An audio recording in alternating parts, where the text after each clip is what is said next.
Bonjour à tous ceux qui sont ici, ceux qui nous rejoignent aussi sur Internet. Voilà, je pense qu'avec cette prière d'Élisée, nos cœurs sont disposés à être ouverts à la parole de Dieu, à ce qu'il a à nous dire. J'espère que vous êtes dans la paix ce matin. Si vous n'êtes pas dans la paix, Dieu vous la donne. Prenez-la. Il vous l'offre en Jésus-Christ. Elle est gratuite.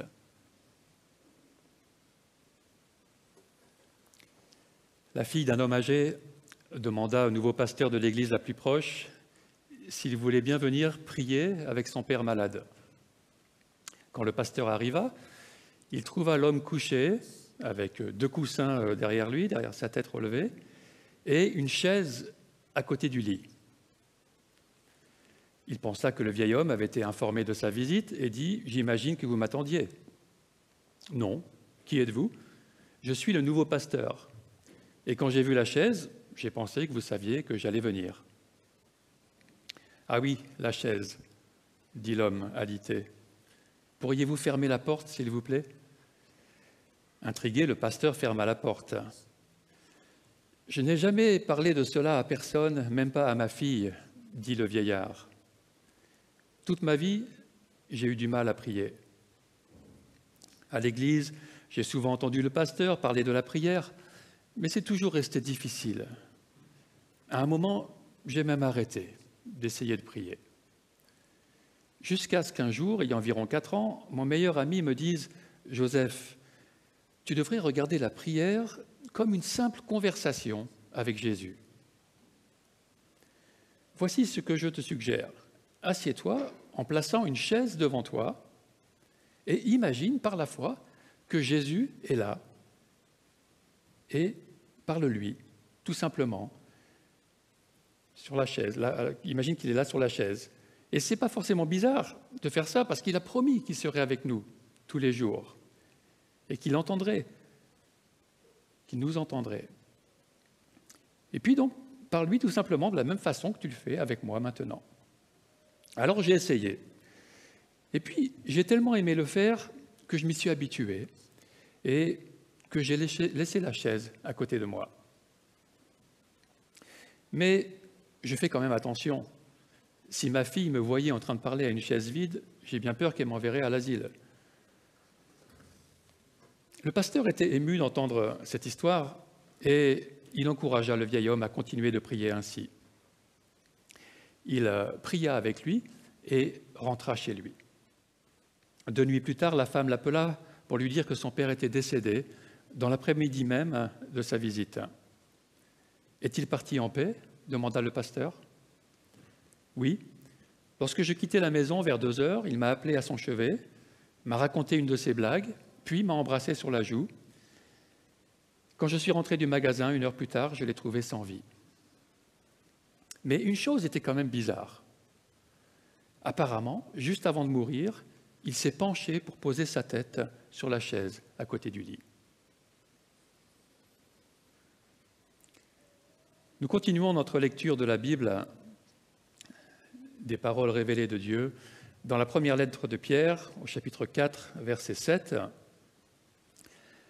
« La fin de toute chose est proche.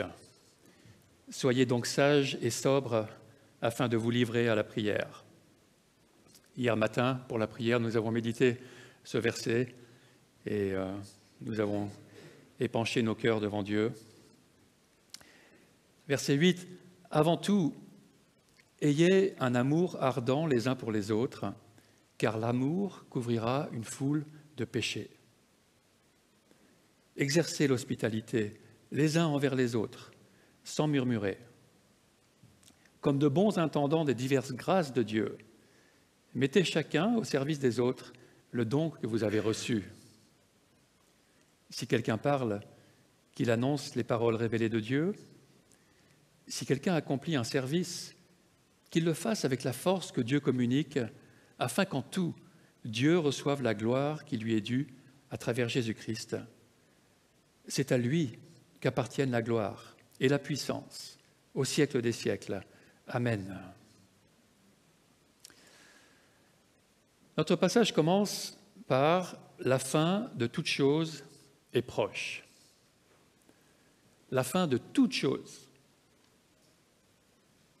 La vision chrétienne du monde inclut toute chose.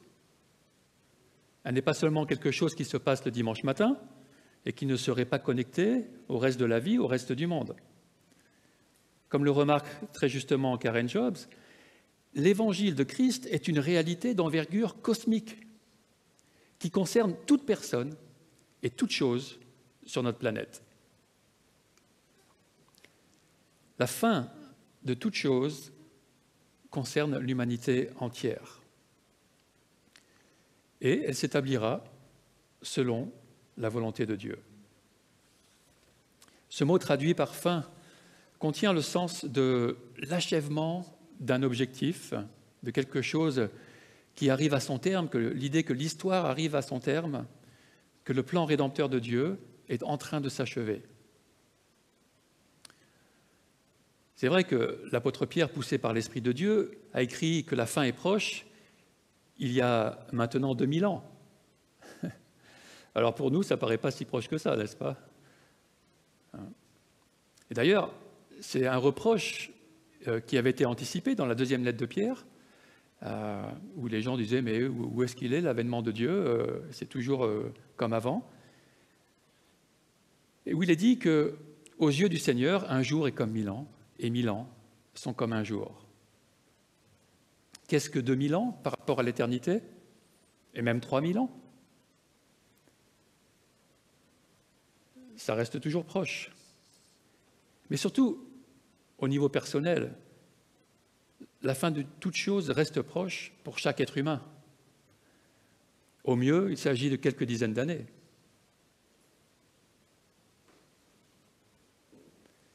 Au niveau personnel, cela nous enjoint à réaliser que notre vie sur cette terre est brève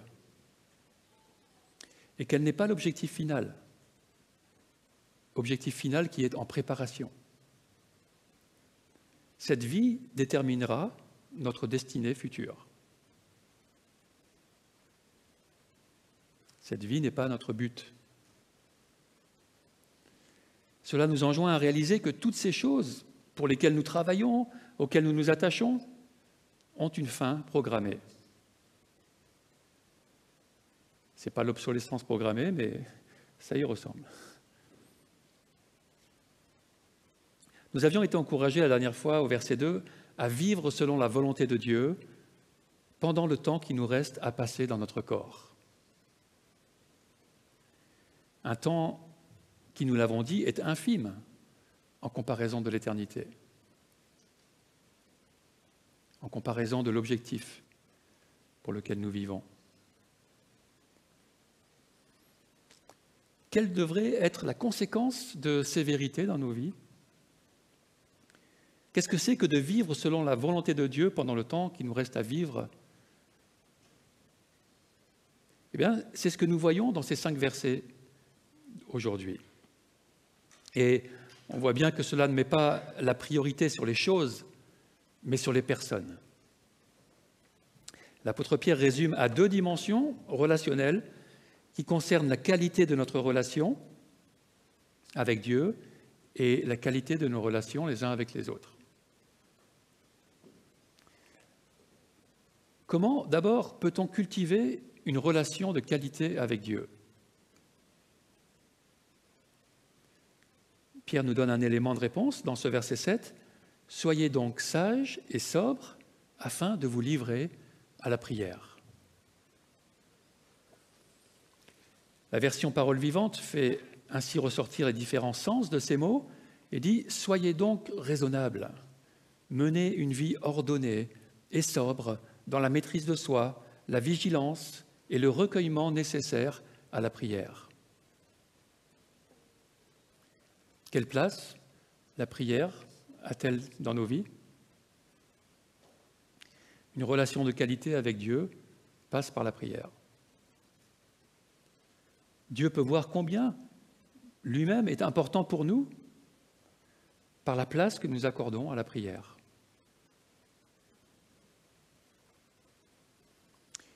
Il nous faut voir la prière comme essentielle dans notre vie de chaque jour, pas seulement comme un moment de quelques minutes dans la journée, qu'on doit faire et puis après c'est bon, on peut passer à autre chose, mais comme une façon de vivre. Pas seulement comme des requêtes, mais comme une relation permanente, pas seulement comme des mots qu'on prononce, mais comme la conscience de la présence de Dieu. Ainsi, la prière peut aussi être silence, un silence rempli de Dieu. Notre vie doit donc être caractérisée par la prière.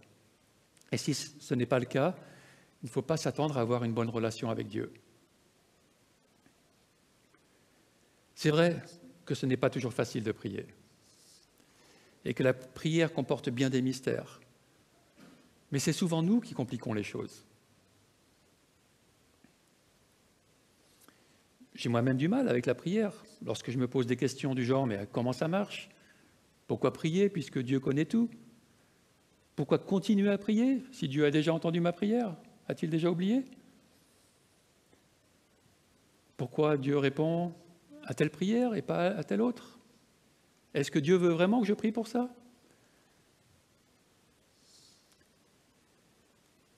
Mais j'apprends à la vivre comme une relation avec mon Créateur qui m'aime et qui désire me voir l'aimer, ainsi que mon prochain, comme moi-même, et ce que je peux commencer à faire à travers la prière. J'essaie de lui parler tout au long de la journée. Je dis bien j'essaie, mais bien souvent, je me rends compte que j'ai passé plusieurs heures sans même penser à lui. J'imagine que c'est la même chose pour vous. Mais je ne crois pas que Dieu nous en tienne rigueur. Il sait quelle est notre condition. Il sait que c'est un apprentissage pour nous. Alors dans la prière, je peux aussi l'adorer, l'appeler au secours, comme on le voit dans les psaumes, qui peuvent, par ailleurs, peuvent nous aider à prier si on a du mal. Prenez un psaume et priez-le devant Dieu.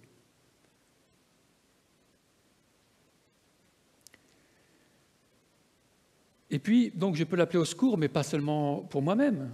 Je peux le faire quand je regarde la télé ou quand je suis sur les réseaux sociaux, que je vois un besoin qui se présente. Je peux intercéder. Je peux le louer pour des belles choses. Je peux aussi me plaindre et râler dans la prière. Mais là, franchement, il n'aime pas trop que je m'attarde là-dessus. Une fois que j'ai vidé mon sac, il me fait comprendre qu'il reste souverain, qu'il a encore des plans à accomplir et qu'au lieu de me morfondre, je peux passer à quelque chose de plus utile. C'est dans cette direction d'une relation permanente et honnête qu'il nous encourage à marcher. C'est ainsi attaché au cep, pour reprendre une image de Jésus, que sa sève, que son esprit coulera en nous et que nous serons en mesure de vivre pleinement cet amour pratique des versets suivants. C'est seulement une fois que la relation avec Dieu est bien établie que nous pourrons la transcrire dans les relations avec nos semblables. Et nous relisons ces versets 8 à 10. « Avant tout, ayez un amour ardent les uns pour les autres, car l'amour couvrira une foule de péchés. Exercez l'hospitalité les uns envers les autres, sans murmurer. Comme de bons intendants des diverses grâces de Dieu, mettez chacun au service des autres le don que vous avez reçu. » Avant tout. Alors bien sûr, une fois qu'on est passé par la prière, que la relation avec Dieu est déjà établie.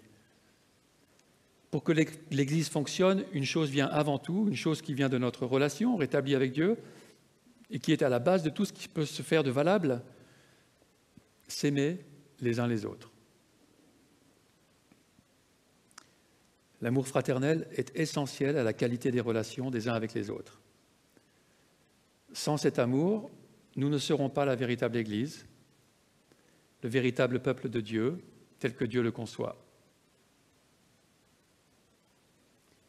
Pierre dit que cet amour devrait être ardent. Ce mot dans le texte original contient des idées de continuité, de détermination, de sérieux et d'assiduité. Cela implique un effort entier et soutenu, comme celui d'un athlète tout au long de sa compétition, entièrement concentré sur ce qu'il a à faire et donnant le meilleur de lui-même. Cet amour ardent est un amour qui se concrétise dans des actions pour le bien de l'autre, un amour qui persiste dans la difficulté. À quoi voyons-nous si cet amour est présent dans l'Église ? Au verset 8, nous le voyons d'abord se concrétiser par le pardon mutuel des péchés. Puis au verset 9, par l'hospitalité mutuelle. Et au verset 10, par la mise au service mutuel des capacités reçues. On voit que la communauté de croyants est très forte ici. Dans les 3 versets, il est question de réciprocité dans les attitudes et les actions. Tout cela pour le bien de la communauté. Il est dit que c'est les uns pour les autres, les uns envers les autres, et chacun au service des autres. C'est la 3e fois que Pierre exhorte à l'amour fraternel dans cette lettre. Il doit être à la base de tout ce que nous faisons et disons dans la communauté. C'est par amour que Dieu nous a sauvés et c'est pour l'amour.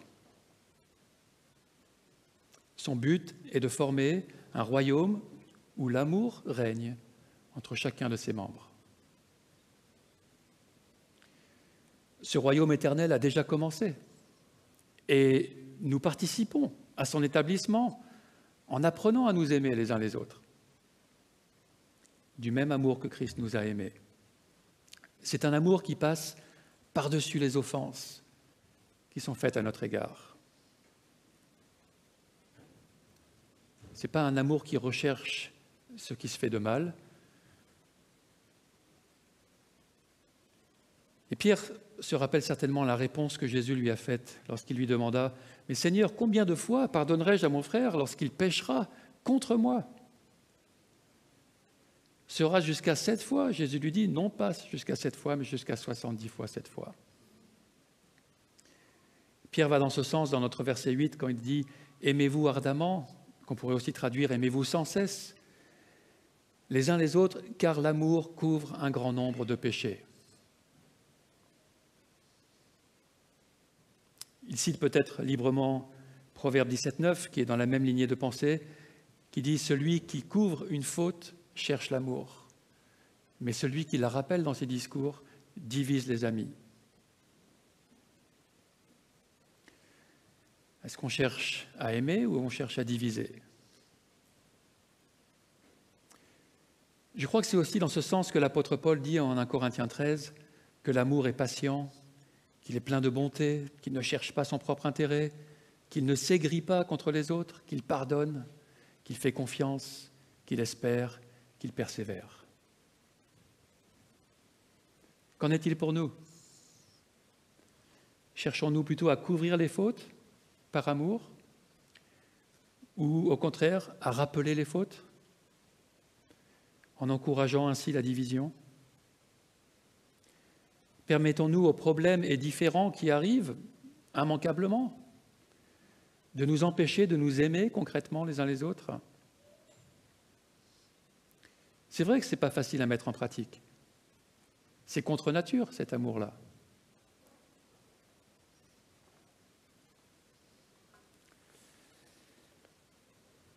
C.S. Lewis disait « Les gens voient le pardon comme une belle idée, jusqu'à ce qu'ils aient quelque chose à pardonner. »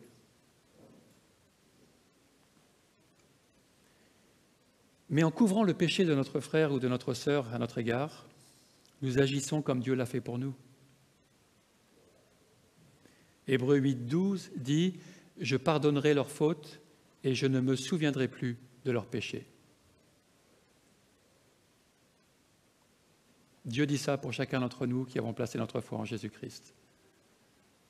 je ne me souviendrai plus de leurs péchés. Alléluia. Dieu demande que nous fassions de même avec nos frères et sœurs.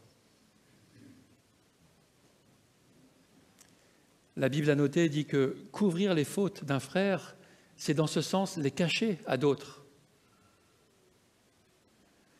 Les pardonner, les oublier si elles ont été commises envers nous.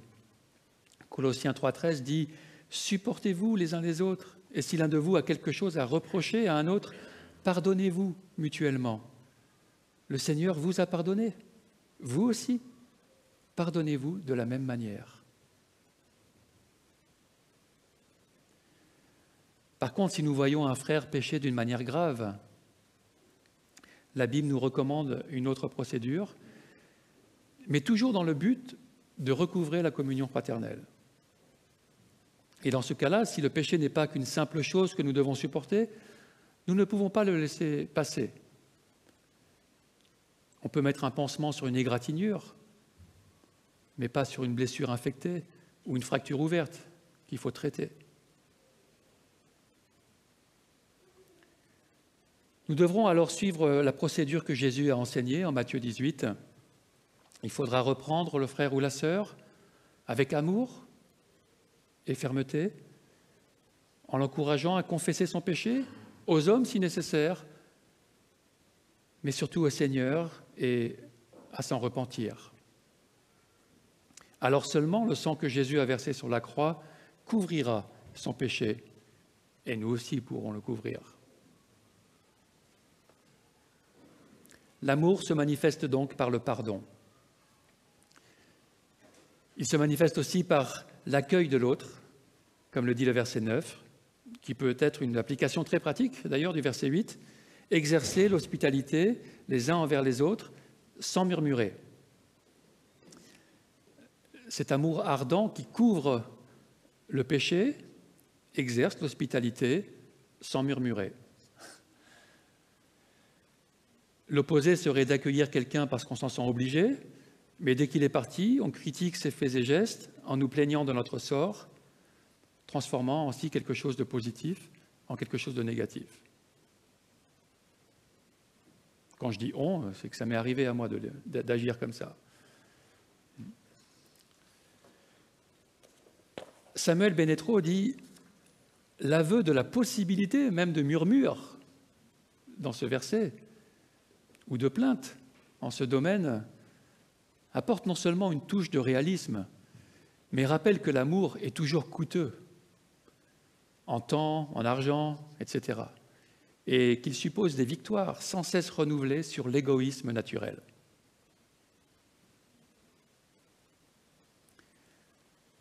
Après plus d'1 an de restrictions dans ce domaine de l'hospitalité, nous sommes heureux de pouvoir à nouveau nous inviter. Nous en avons besoin pour vivre de bons moments de fraternité, pour nous encourager les uns les autres.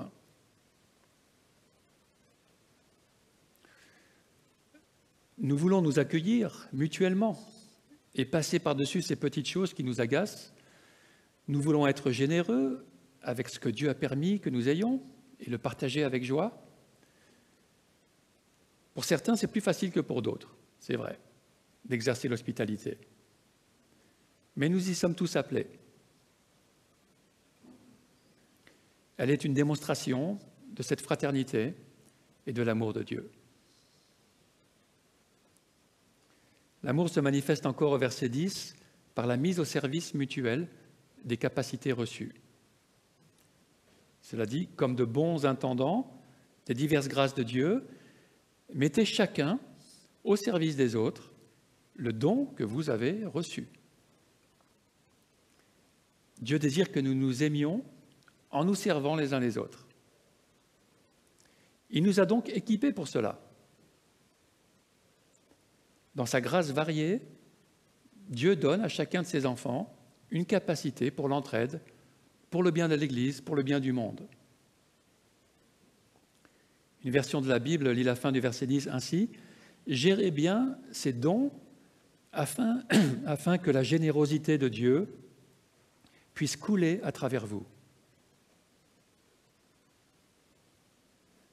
gérez bien ces dons afin que la générosité de Dieu puisse couler à travers vous. Là encore, cela rappelle l'image du cep et des sarments, au travers desquels la sève coule pour amener du fruit. Il nous a fait gestionnaires ou intendants de ce don afin que nous l'utilisions avec sagesse et efficacité pour le bénéfice des autres. C'est Dieu qui a décidé que nous ayons tel don ou tel autre. Et c'est lui qui nous place dans telle ou telle situation afin que nous servions ses desseins selon sa volonté. Nous voyons dans ce passage qu'aucun chrétien ne peut dire qu'il n'a pas la capacité de servir, qu'il n'a pas la capacité de faire du bien autour de lui. Il est bien question de chacun. Chaque chrétien est appelé à servir les autres, à utiliser ce que Dieu lui a donné pour le bien commun. Encore une fois, c'est vrai qu'il n'est pas toujours évident de déterminer le ou les dons que nous avons reçus de Dieu. Bien souvent, ils sont donnés un peu comme une graine qui doit germer et se développer. Et une solution, c'est de chercher à servir dans différents domaines pour voir là où notre action porte du fruit, là où Dieu nous a équipés pour que ça le fasse, là où des personnes manifestent que ça les a encouragés. Une autre façon est de chercher ce qui nous motive le plus, ce qui nous fait bouger les tripes ou quels besoins nous voyons le plus chez les autres. Il y a de fortes chances que ce soit pour cela que Dieu nous a équipés. Pierre classe les dons en deux grandes catégories, les dons de la parole et les dons de service. Et le verset 11 commence ainsi, « Si quelqu'un parle, qu'il annonce les paroles révélées de Dieu. Si quelqu'un accomplit un service, qu'il le fasse avec la force que Dieu communique. » Alors pourquoi Pierre demande-t-il de mettre au service des autres le don qu'il a reçu? Chaque chrétien a certainement plusieurs dons, plusieurs capacités. Pourquoi donc ce singulier? En fait, le mot don, charisma en grec, on parle de charisme, ne se restreint pas à un don en particulier.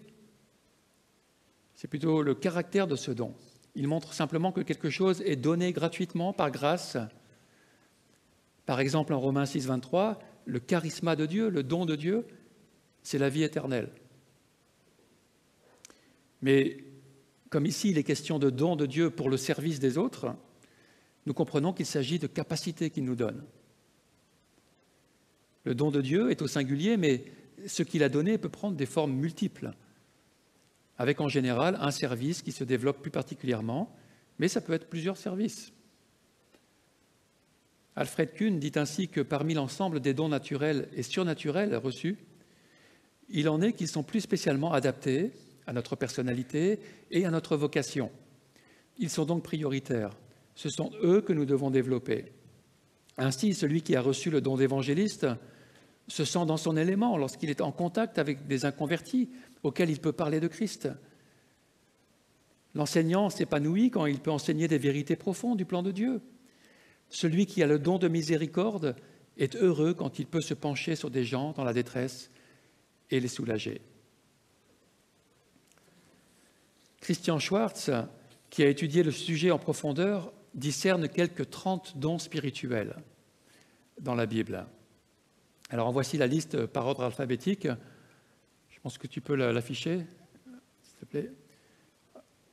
Alors, le don d'aide, d'apôtre, de berger, de célibat, de connaissance, de créativité artistique, de délivrance, de direction, de discernement, de disposition à souffrir pour la foi, d'enseignement, d'évangélisation, de foi, de guérison, d'habileté manuelle, d'hospitalité, d'interprétation des langues, de libéralité, de miracles, de miséricorde, de missionnaire, de musique, d'organisation, de parler en langue, de partage des biens, de prière, de prophétie, de relations d'aide, de sagesse, de service. Ce n'est pas forcément une liste exhaustive, mais on trouve toutes ces choses dans la Bible. Et ça donne des idées de ces diverses grâces de Dieu pour le bien commun. Et vous avez peut-être vu dans cette liste ce qui vous correspond. Si vous avez du mal à voir, demandez à ceux qui vous connaissent quels dons ils pourraient discerner en vous. Ils auront peut-être eu l'occasion de le voir s'exercer, au moins en partie. Alfred Kuhn rappelle que si quelqu'un a un don pour remplir une certaine fonction, cela se verra au résultat. Alors bien sûr, ça ne se verra pas si on ne cherche pas du tout à servir les autres. Il n'y a pas de moyen de pouvoir le voir. Celui qui cherche à découvrir son don doit être attentif aux fruits de son ministère. Par exemple, la parole de sagesse dénoue les conflits. Le don d'enseignement met de la clarté dans des vérités difficiles. Le don d'exhortation ranime le courage et donne la force aux chrétiens fatigués. Le don de la miséricorde relève ceux qui se sentent abattus. Les différents dons sont donnés par Dieu pour que du bien soit accompli de sa part, car c'est lui qui en est à l'origine. Ceux qui servent par la parole dans l'Église et en dehors de l'Église doivent donc veiller à ce que leurs paroles ou leurs écrits soient issus de la révélation divine ou en accord avec elle, et en faisant ressortir le sens et la richesse par des explications. Ceux qui servent d'une façon plus pratique dans l'Église et en dehors de l'Église doivent veiller à le faire en se reconnaissant dépendants de Dieu, de sa force et de ses moyens, de sa protection. Ainsi, tous pourront rendre un service qui portera du fruit spirituel pour le royaume de Dieu, en lui rendant la gloire qui lui est due. Et c'est dans ce sens que va la fin du verset 11, « Afin qu'en tout, Dieu reçoive la gloire qui lui est due à travers Jésus-Christ. C'est à lui qu'appartiennent la gloire et la puissance au siècle des siècles. » Tu peux mettre le verset 11, s'il te plaît. Voilà. Un épisode de la vie de Pierre montre comment il a mis cela en pratique. Alors qu'il venait de guérir un homme de 40 ans, handicapé de naissance, voici ce qu'il dit à la foule qui s'est amassée autour de lui en Actes 3,12. « Mais pourquoi vous étonnez-vous de ce qui s'est passé? Pourquoi fixez-vous les regards sur nous, comme si c'était par notre propre puissance ou par notre piété que nous avons fait marcher cet homme? » Et il dit alors, « Le Dieu d'Abraham a révélé la gloire de son serviteur Jésus. » Parce que c'est au nom de Jésus que Pierre a pu dire à cet homme de se lever. Pierre avait reçu le don de guérison, mais il veillait à ce que les gens ne croient pas que cela venait de lui. Avec notre recherche de la reconnaissance des autres et le désir d'être admiré, la tentation est grande de s'attribuer le mérite de l'exercice de nos dons. La tentation de se croire mieux que les autres, plus puissant ou plus pieux.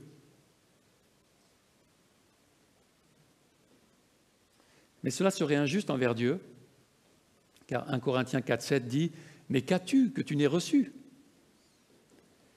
Et si tu l'as reçu, pourquoi te glorifies-tu, comme si tu ne l'avais pas reçu ?» Les dons doivent être exercés humblement, en cherchant le bien des frères et des sœurs, et dans la reconnaissance envers Dieu, car c'est à lui qu'appartiennent la gloire et la puissance. Le texte laisse l'ambiguïté de savoir si cette gloire et cette puissance appartiennent à Christ ou à Dieu. Le « c'est à lui » peut s'adresser à l'un ou à l'autre. Mais si nous sommes familiers avec le Nouveau Testament, nous savons que c'est aussi le cas dans bien d'autres textes. Et je pense que c'est encore une façon de montrer l'unité de Jésus-Christ avec son Père. Alors pour terminer, et maintenant que nous avons bien médité sur ce passage, je vous propose de le relire. Ce n'est pas quelque chose qu'on fait habituellement, mais de le faire pour encore mieux intégrer ce passage et le vivre. On relit à partir du verset 7, « La fin de toute chose est proche. Soyez donc sages et sobres afin de vous livrer à la prière. Avant tout, Ayez un amour ardent les uns pour les autres, car l'amour couvrira une foule de péchés. Exercez l'hospitalité les uns envers les autres, sans murmurer. Comme de bons intendants des diverses grâces de Dieu, mettez chacun au service des autres le don que vous avez reçu. Si quelqu'un parle, qu'il annonce les paroles révélées de Dieu. Si quelqu'un accomplit un service, qu'il le fasse avec la force que Dieu communique, afin qu'en tout, Dieu reçoive la gloire qui lui est due à travers Jésus-Christ. C'est à lui qu'appartiennent la gloire et la puissance au siècle des siècles. Amen. Je propose un temps de prière libre maintenant pour continuer à méditer ces paroles, à les intégrer, à nous placer devant Dieu. Il nous était recommandé dans ce passage d'être sages et sobres pour vaquer à la prière. On peut le faire maintenant aussi.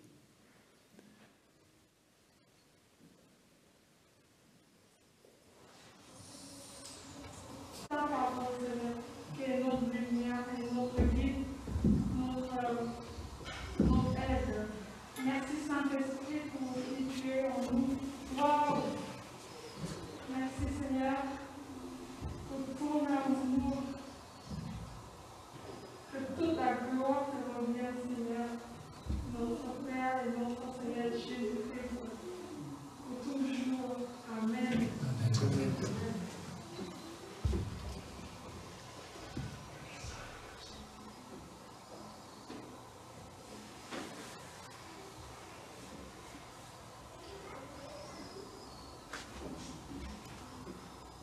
Seigneur, tu connais notre vie à chacun.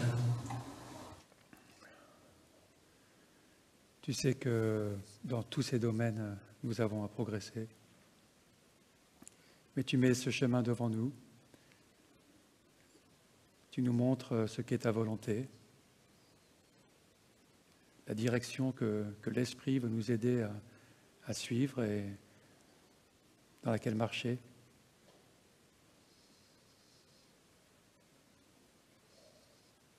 Merci pour ta grâce variée.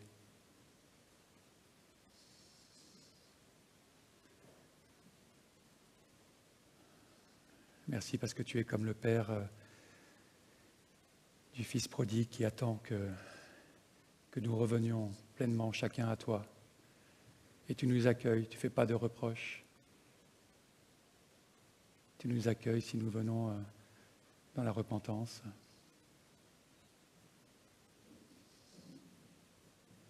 Et tu te réjouis. Tu te réjouis de notre désir d'être avec toi. C'est pour cela que tu as envoyé Jésus. C'est pour cela que tu nous donnes ton esprit. Tu te réjouis quand nous aimons les uns les autres, quand nous nous accueillons les uns les autres comme tu nous as accueillis. Merci Seigneur pour la beauté de ton amour et aide-nous chacun à y progresser, à être animé par ton amour. Amen.